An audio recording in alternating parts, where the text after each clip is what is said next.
warahmatullahi wabarakatuh. Waalaikumsalam. Jumpa lagi dengan saya Milky Barokah di acara podcast Ramadan dengan tema reproduksi wanita. Dengan tema reproduksi wanita, menjaga alat vital dengan cinta, gitu kira-kira. Di samping saya sudah ada wanita cantik. Ini adalah sahabat Noni. Siapa sih namanya sebenarnya? Panggilannya Noni, tapi nama aslinya yaitu sahabat Yulianti ya. Yuliani. Oh Yuliani, salah juga. Yuliani. Beliau adalah bidang Kesling di Fatayat, di PC Fatayat TNU Kabupaten Pangandaran. Assalamualaikum Teh Noni. Waalaikumsalam. Apa kabar? Alhamdulillah. Ini Lumayan. adalah artis yang kita tunggu-tunggu ya. Makanya kenapa molor? Ini nih, ini biang kerok. Mabok dulu. Teh Noni, aduh kita akan berbincang-bincang mengenai alat reproduksi ya, terutama di wanita ya, karena kita wanita. Iya, spesial ya. Iya, spesial. bagi wanita. Sebelumnya silakan Teh untuk memperkenalkan diri. Oh, oke. Baik, Assalamualaikum warahmatullahi wabarakatuh. Sahabat-sahabat sekalian, perkenalkan saya Yuliani Siti Puspasarina. Saya tinggal di Kali Pucang. Lebih dikenal dengan nama Noni. Saya juga nggak tahu, heran. Saya di Fatayat Pangandaran menduduki jabatan di Ketua Bidang Kesehatan dan Lingkungan. Terima kasih Milky yang telah apa ya? Kalau bahasa Sundanya ngangken ya, ngangken abdi gitu di kepengurusan Fatayat 2021 ya? 2021-2026. Baik sahabat-sahabat, itu perkenalannya ya, dari Yuliani menjadi Noni. Saya nggak paham ya. Saya lebih mengenal beliau sebagai Teh Noni aja. Tahu. Oke, Teh, keseharian Teteh kan sebagai bidan ya, bidan di Puskesmas Kali Pucang. Oke. Ngomong-ngomong tentang menjaga alat vital. Kenapa sih perempuan itu ribet gitu? Harus ada perlakuan khusus. Harus ada perlakuan khusus. Kenapa? Ya, sebelumnya saya sedikit aja ya. Bukan alat vital sebetulnya, tapi organ input atau organ reproduksi. Karena alat vital itu berhubungan dengan jantung, ginjal, paru-paru. Jadi alat vital itu alat yang kalau hilang dari manusia itu tidak akan hidup. Ya. Jadi kita lebih ke alat reproduksi wanita ya, karena kita sebagai wanita itu sangat penting banget menjaga kesehatan reproduksi wanita. Biasanya ini perempuan suka asal-asalan gitu ya ketika menjaga alat reproduksi wanita. Contohnya satu saja yang kita ambil di yang pertama, ketika kita cebok. Ketika kita cebok itu ada aturannya Teh. Yang pertama, ketika kita buang air kecil itu kita harus mencebok itu dari arah depan ke belakang. Iya, dari arah belakang ke depan, maaf. Kalau kita buang air kecil. Kalau cebok buang air besar, maka dari depan ke belakang, jadi supaya kotoran yang dari anus itu tidak sampai ke liang vagina atau sekitarnya. Seperti itu. Ya.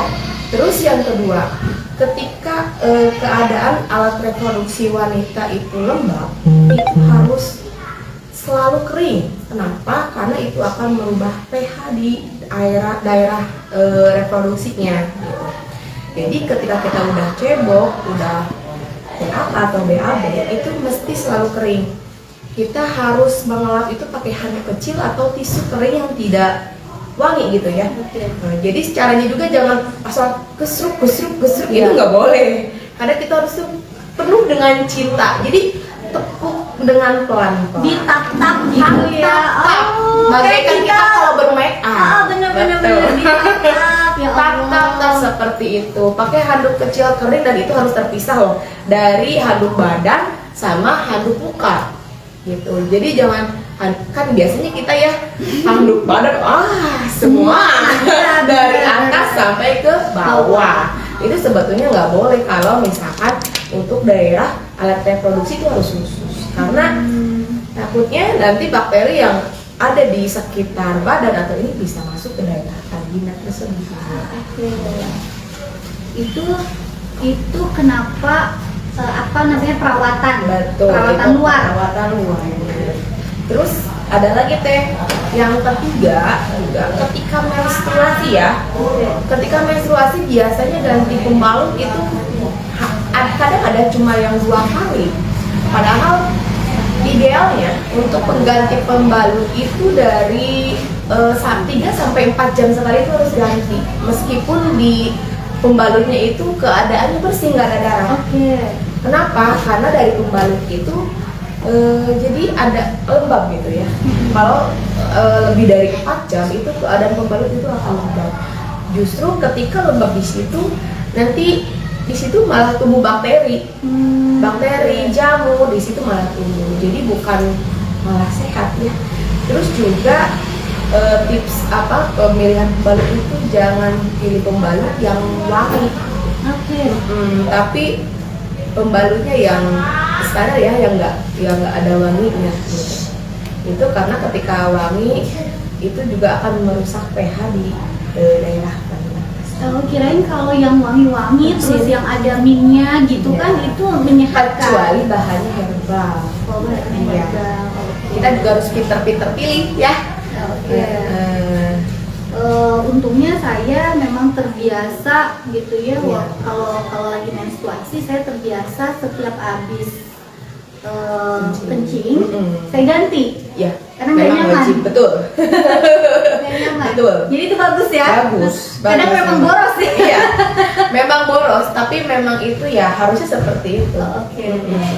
Nah, tadi kan di bahasan kata yang nomor 2 harus dilap Iya. dan harus dipisahkan Iya. dari anduk yang lain Iya, kalau betul. misalkan menggunakan anduk. Nah, kalau misalkan ini, kadang kan kita sama suami nih, Iya, betul. sama suami kita kan nggak tahu ya kebersihan suami seperti apa Betul. gitu kan ya, kebersihan suami seperti apa.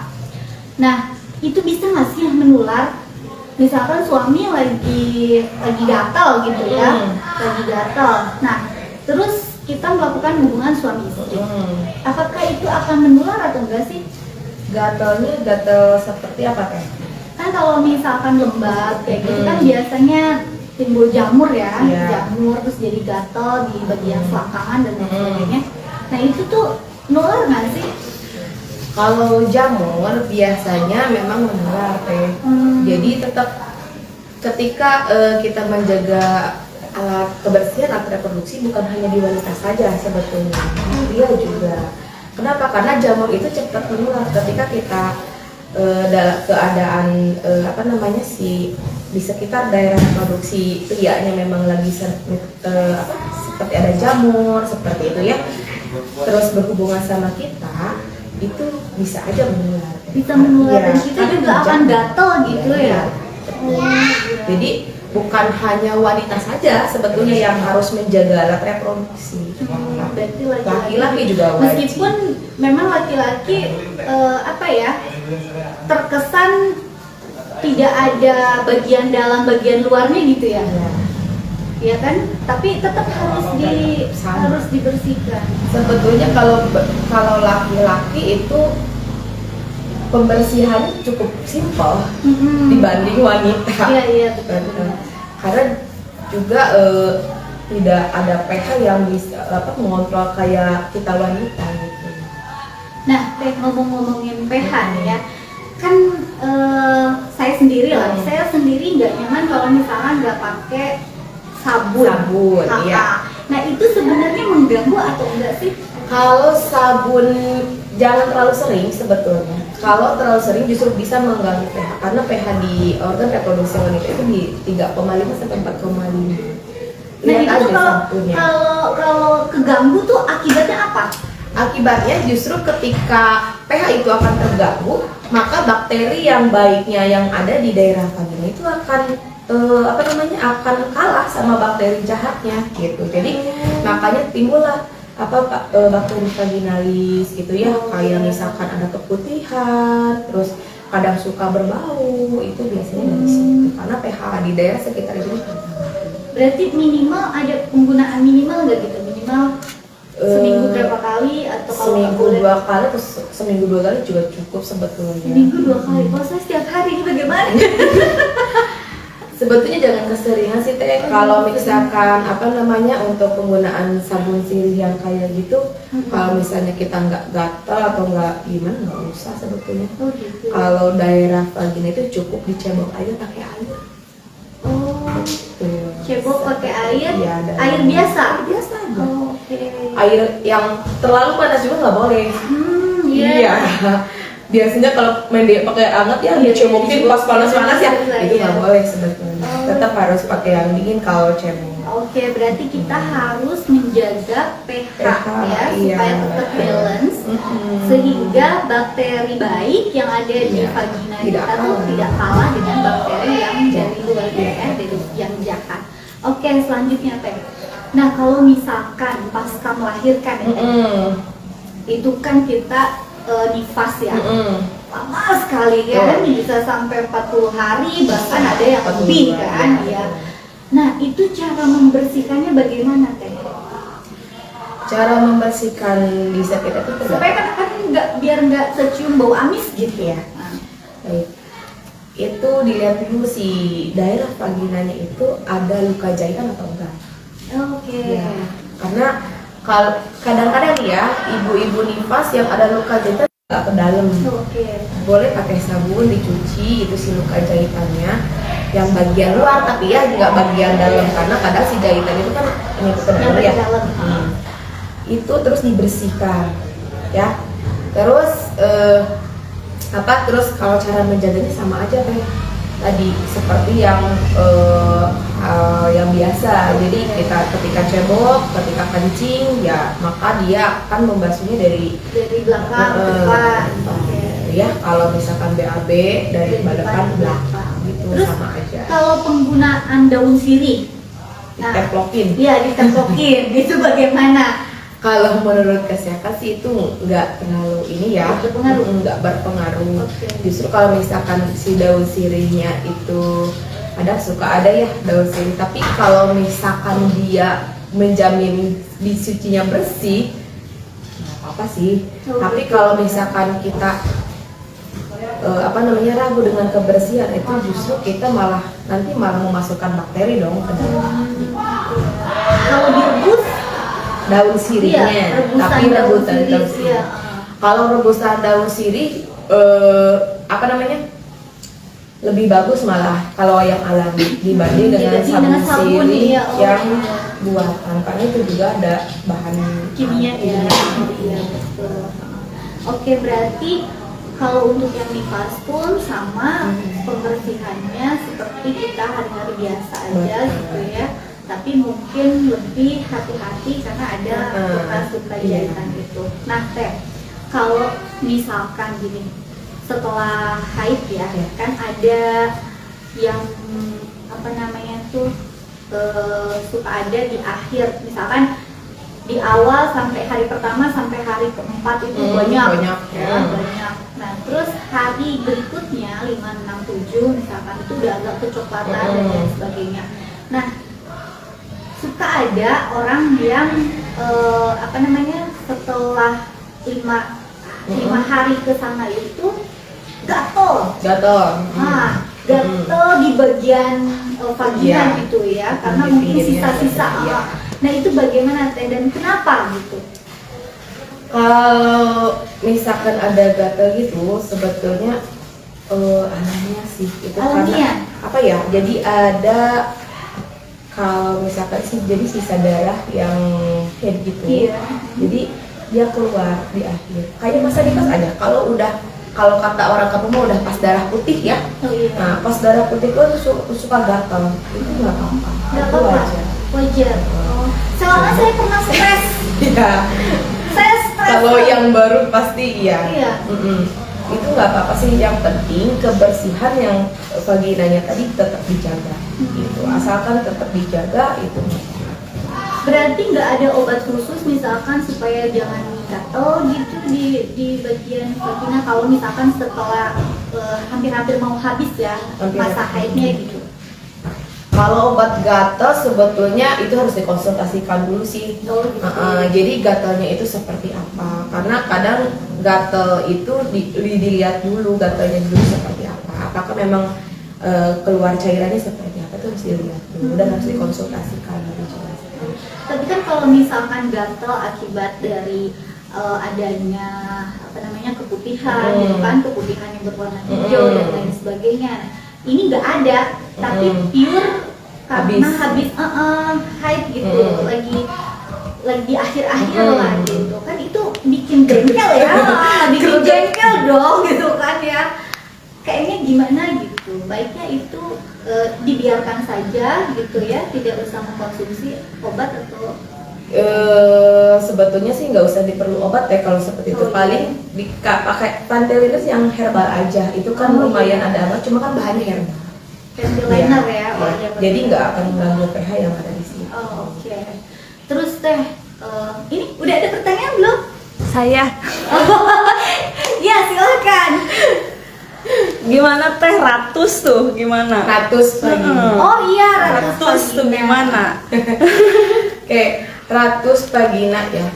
Biasanya ratus vagina, idaman perawatan yang wangi gitu ya. Tapi menurut di apa namanya, ada pakar ya yang menyebutkan juga bahwa ratus vagina dilakukan itu juga nggak boleh sering-sering, karena ketika diratus kan dia akan agak panas ya, kayak di sauna gitu ya. Nah itu juga tidak terlalu bagus untuk pH vagina yang ada di sekitar. Tapi kalau sesekali nggak apa-apa. Sesekali nggak apa-apa sih, asal nggak boleh keseringan sebetulnya, karena apa namanya, belum juga ada penelitian yang menyebutkan bahwa ratus vagina itu baik sih buat pemberdayaan. Berarti sebenarnya baunya vagina itu udah khas gitu. Udah khas kayak gitu.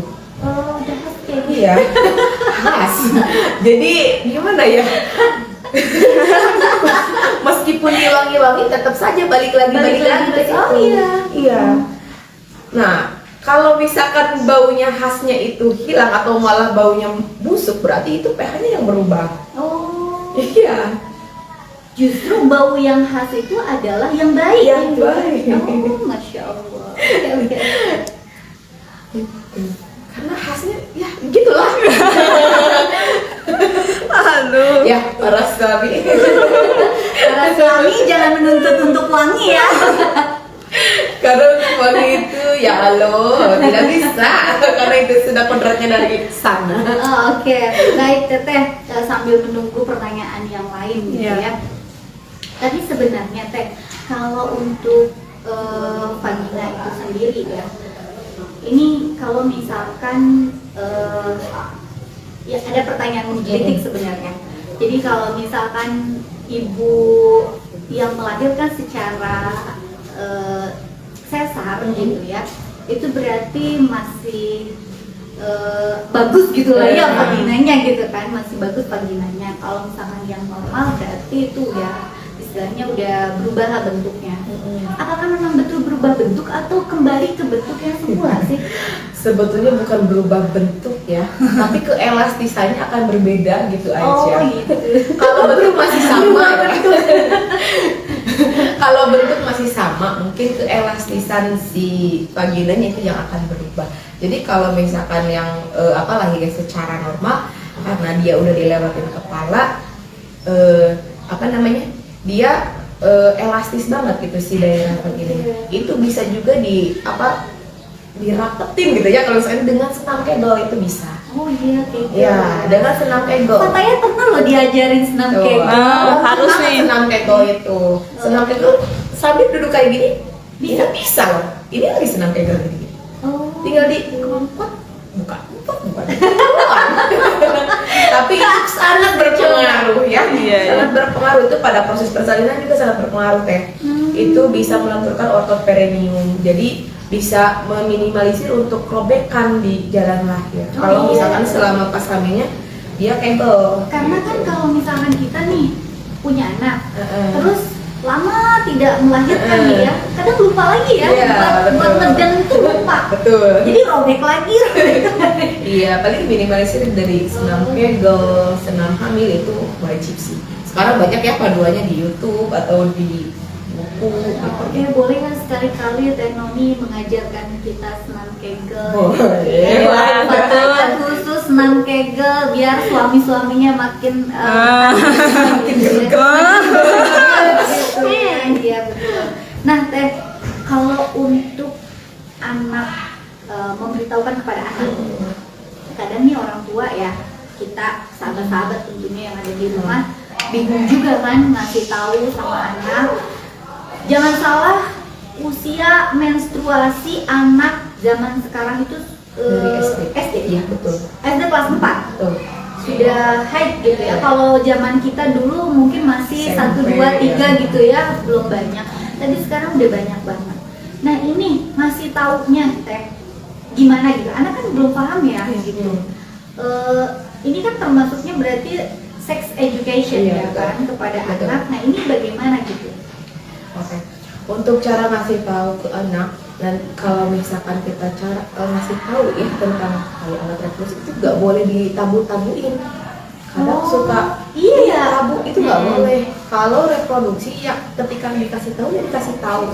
Ini loh namanya ini yang cowok namanya ini. Jadi nggak boleh diselempar kemana-mana. Jadi anak itu perlu ketika ngomongin sex education, berarti dia harus tahu. Oh ini teh namanya ini teh fungsinya seperti apa. Nah, jadi harus sampai ke detailnya itu harus kasih tahu. Bagian mana saja juga yang tidak boleh dipegang sama lawan jenis itu harus dikasih tahu. Gitu. Itu enaknya diberitahukan di usia Sedini berapa? mungkin kalau dia udah agak ngerti ya. Dari sedini mungkin juga udah bisa ngerti, dari umur 5 tahun juga udah harus diperkenalkan. Ketika dia udah bisa mulai juga harus diperkenalkan bahwa ini kepunyaan cewek namanya ini, kepunyaan cowok itu namanya itu. Dan kita nggak boleh pegang punya lawan jenis. Kadang suka ya anak kecil, biarin we masih kecil gitu ya. Kadang itu udah nggak boleh. Jadi kita ajarkan dari sedini mungkin, karena ketika kita ngajarinnya pas udah gede karena keterbiasaan di kecil, nantinya ke bawah gede malahan. Gitu. Jadi usia 5 tahun itu harus sudah Udah dikasih tahu, diperkenalkan udah gitu ya diperkenalkan. tentang alat-alat Betul. reproduksi mereka gitu. Apalagi dia kan udah masuk PAUD misalnya ya, itu kan udah mulai sekolah, berarti dia udah harus tahu batasan-batasan ketika main sama temen lawan jenisnya, bahwa ini yang nggak bisa dipegang sama laki-laki dan kamu juga nggak boleh pegang yang punya laki-laki. Oke, termasuk mungkin tanda-tanda ya Teh ya, tanda-tanda akan tumbuhnya Iya, payudara. kalau itu dari bertahap deh. Oh, bertahap. Iya, kalau dari usia 5 tahun cukup perkenalkan itu. Nanti kalau berarti usia udah ketika 9 tahunan ya. Oh, Padahal iya. sekarang kita kan di head itu ada di 10 tahun ya. Iya. Berarti dari 9 tahun kita udah harus kasih tahu tahu. tanda-tanda itu nanti kayak gini loh. Nanti kalau kamu jangan kaget, kalau ada apa-apa cerita ke mama gitu ya. Diusahakan ketika curhat masalah kesehatan wanita atau curhatan wanita itu ke seorang ibu. Kenapa ayahnya gitu ya? Karena chemistry biasanya lebih lebih klop gitu ya kalau sama ibu. Oke, berarti di usia 5 tahun kita perkenalkan Iya. gitu ya, alat reproduksi laki-laki apa, perempuan apa. Nah di usia 9 tahun sudah kita kasih tahu tanda-tanda haid Iya, gitu ya, tanda-tanda haid. tanda-tanda dia akan menstruasi seperti Betul. ini. Iya, soalnya kadang ya anak-anak tuh malu ya, Mm-mm. mau bilang misalkan payudaranya udah mau tumbuh gitu kan, suka sakit dan lain sebagainya betul. gitu ya. Kadang suka malu itu. Iya, Apalagi malu. kalau udah mau head, gak bilang ternyata ada darahnya keluar, Iya. sakit. Sakit, iya benar-benar. Nah Teh, terus untuk pap smear, Ya. ini kan salah satu upaya supaya tidak terkena kanker ya, kanker serviks. itu tuh harus nggak sih teh? Itu tuh wajib, Wajib. harusnya wajib itu setiap 6 bulan sekali kita itu harus diperiksakan minimal bukan pap smear tapi IVA tes. Jadi IVA tes itu untuk mendeteksi dini kanker rahim. Itu di Pangandaran juga sudah tersedia di puskesmas masing-masing deh. Jadi setiap 6 bulan sekali silahkan ke puskesmas masing-masing untuk memeriksakan IVA tes. Jadi jangan takut ya untuk memeriksakan IVA tes di sekarang di di Kabupaten Pangandaran itu juga memang masih kurang Teh, untuk pemeriksaan IVA tes. Iya, karena kan merasa tidak perlu. Iya, tidak perlu. Merasa sehat gitu. Padahal ini adalah awal ya, Betul. langkah awal kita untuk mencegah kanker Betul. serviks dengan IVA tes. Betul, itu ya. betul. Gitu. Bedanya sama pap smear itu apa? Beda, kalau IVA tes itu untuk mendeteksi saja, nanti pap smear itu lanjutan dari IVA tes. Ketika ada perubahan, ketika IVA tes ada perubahan warna pas IVA tes, bahwa dia ada tanda-tanda ya, tanda-tanda kelainan, itu baru kita rujuk untuk dilakukan pap smear. Oke, berarti langkah awalnya IVA IVA tes, tes, kemudian untuk pap smear. pap smear itu berarti Untuk ada pemeriksaan itu iya, ya. ada rujukan lagi Betul, gitu rujukan ya. itu wajib rujukan dari dokter yang memeriksa. Kalau untuk mendeteksi ini kanker payudara, Oke. Kanker payudara juga bisa dideteksi minimal kalau kita sendiri ya di rumah kita periksa dengan sadari. Ya, periksa payudara sendiri. Caranya kita bisa angkat nih, ketika mandi ya, diangkat ininya terus ininya dipegang. Ada nggak benjolan di sekitar payudara? memang katanya nggak berasa ya? Iya, karena ada benjolan, ada yang kita Iya, maksudnya Iya. kebanyakan orang itu udah gede aja. tahu udah gede Udah banget. gede. Nah, itu kan berarti langkah awalnya kita harus memeriksa Betul. sendiri. Oh, dengan cara dipegang. Dipegang aja. Dipegang aja. Kalau enggak bisa juga sambil dipates, itu ada alatnya. Oke. Sadaris namanya, itu ada pakai alat kayak infrared itu di puskesmas, ada alatnya untuk pemeriksaan deteksi dini kanker Kanker payudara payudara. ya. Jadi Oke. ketika ada kelainan itu kelihatan. Karena sebenarnya wanitanya rentan ya untuk Rentan kanker ya. banget. Iya. Iya. Aduh. Cowok juga rentan, cuma memang untuk kanker payudara ya, kanker payudara juga bisa terjadi pada cowok, cuma memang tidak sebanyak wanita. Iya benar. Kasus-kasus kanker payudara ya sekarang sudah semakin banyak gitu. Oke, berarti teh semua bisa dicegah di awal. Bisa, betul, sangat bisa. Oke, pencegahannya itu yang kadang kita males.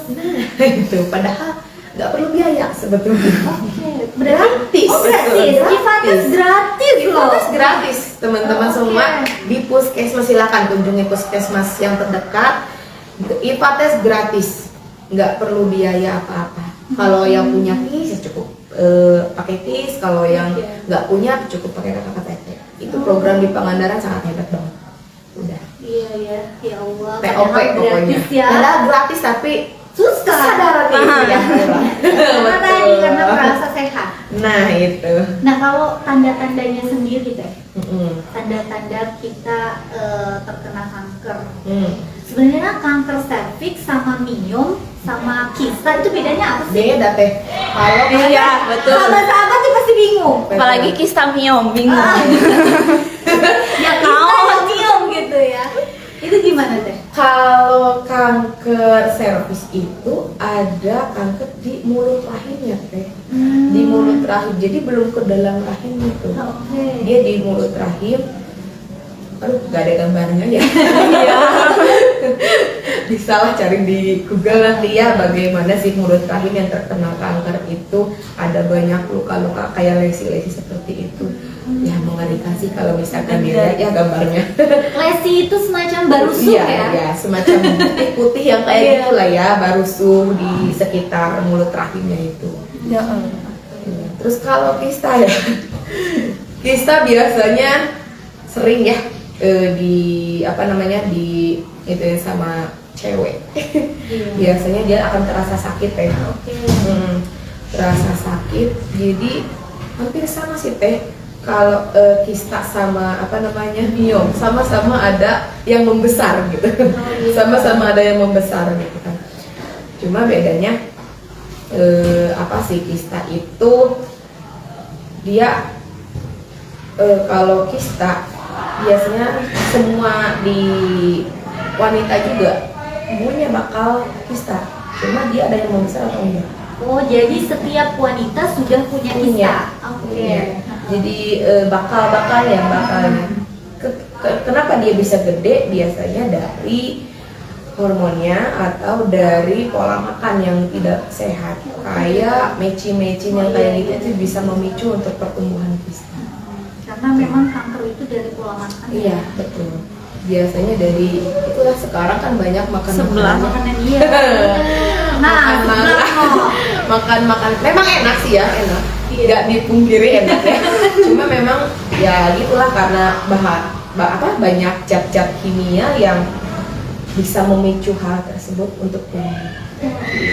Miom pun sama. Miom pun sama, dia akan membesar. Tapi kalau miom itu biasanya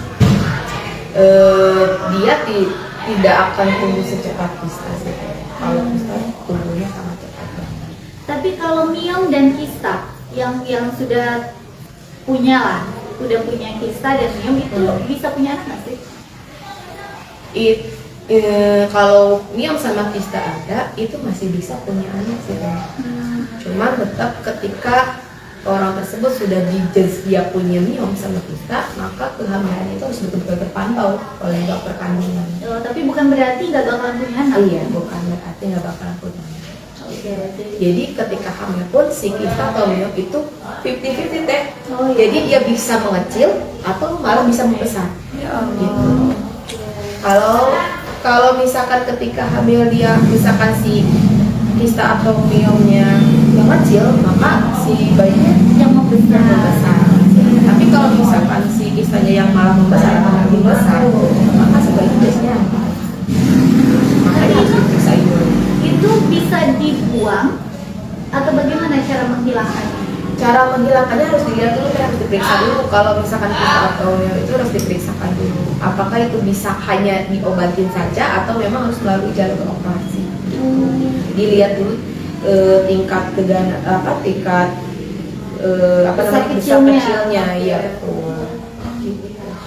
Ya sahabat-sahabat, ternyata kita sebagai perempuan luar biasa sekali ya. Ribet. Tapi itulah ya, untuk kesehatan kita semua. Jadi harus dimulai dari bisa lebih nyaman dalam berhubungan.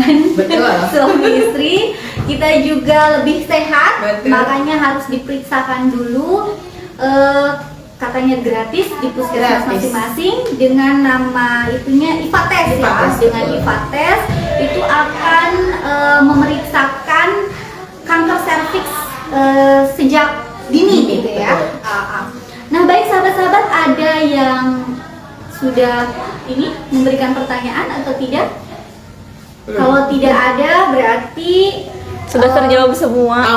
kenapa? Sudah terjawab semua. Oh, sudah terjawab semua, iya benar. Alhamdulillah. Daging ya, semua. Iya. Iya, narasumber kita ini luar biasa sekali.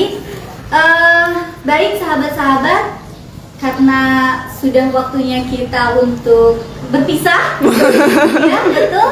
Berpisah untuk bertemu. Ya, berpisah untuk bertemu di Jumat minggu depan, Iya. betul? Betul. Jumat ketiga.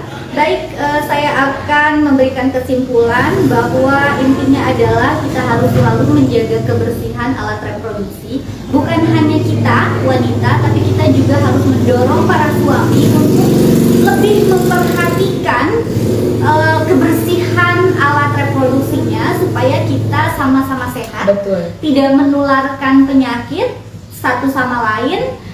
Diawali dengan ceboknya yang benar, ya. betul. Dari kalau BAK itu dari belakang ke depan, kalau BAB dari depan ke belakang. Oke. Yang kedua, harus selalu kering, ya, jangan lembab. Alat reproduksi kita harus selalu kering. Kalau lembab harus dilap ya dengan cara ditap-tap sama kayak muka kita ya, ditap-tap. Kalau kita pakai bedak kan harus ditap-tap. Nah ini pun sama, cara mengelapnya itu dengan ditap-tap. Kemudian kita juga harus selalu mengganti pembalut, Betul. ya. Pada saat kita menstruasi minimal itu 4 kali, ya. Baiknya 4 kali. Jangan ngerasa boros ya. Untuk kesehatan ya, untuk kesehatan.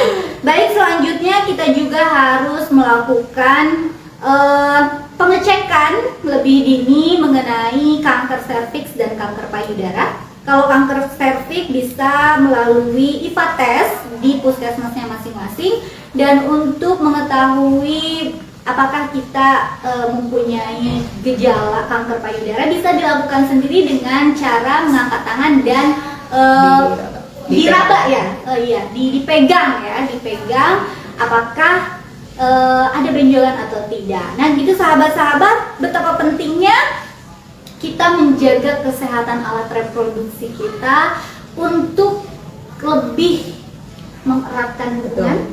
Jadi sakinah mawaddah warahmah itu salah satunya adalah membersihkan alat reproduksi dengan penuh cinta, sebagaimana kita membersihkan muka kita.